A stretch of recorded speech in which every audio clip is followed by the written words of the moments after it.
ఇది ఏలూరులోని కొత్తగా స్టార్ట్ అయిన ఎస్విసి సినిమాస్ మల్టీప్లెక్స్ థియేటర్. ఎందుకు ఏలూరు ప్రజలందరూ దీనిని ఇలా వీడియోస్ చేసి పోస్ట్ చేస్తున్నారు అనుకుంటున్నారా? అవునండి, ఏలూరులో ఇప్పటివరకు మల్టీప్లెక్స్ థియేటర్ లేదు. అందుకే మేము మల్టీప్లెక్స్లో మూవీ చూడాలంటే ఇటు విజయవాడ కానీ అటు ఏలూరు నుంచి భీమవరం కానీ వెళ్లాల్సి వచ్చేది. అలా వెళ్ళిన ప్రతిసారి అరే ఏలూరులో కూడా ఒక మల్టీప్లెక్స్ థియేటర్ ఉంటే ఎంత బాగుండేది అనిపించేది. అయితే ఈ సంవత్సరం ప్రొడ్యూసర్ దిల్రాజు గారు ఆ కోరికని నిజం చేశారు. ఏలూరులో మల్టీప్లెక్స్ థియేటర్ని ఓపెన్ చేశారు. ఇది కొత్త బస్ స్టాండ్కి ఆపోజిట్లో ఉండడం వల్ల ఏలూరు చుట్టుపక్కల ప్రజలకు కానీ స్టూడెంట్స్కి కానీ చేరుకోవడం చాలా ఈజీ. ఏలూరు ఇంకా ఇంకా ఇలాగే ఇంప్రూవ్ అవ్వాలని కోరుకుంటున్నాం.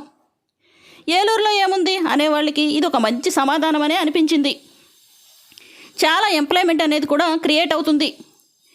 ఏలూరులోని ఇలాంటి కొత్త కొత్త ఇన్ఫర్మేషన్ మీకు చేరాలంటే నా వీడియోస్ కనుక నచ్చితే నా ఛానల్ని సబ్స్క్రైబ్ చేసి లైక్ చేసి షేర్ చేయండి ఫ్రెండ్స్. Bye bye friends.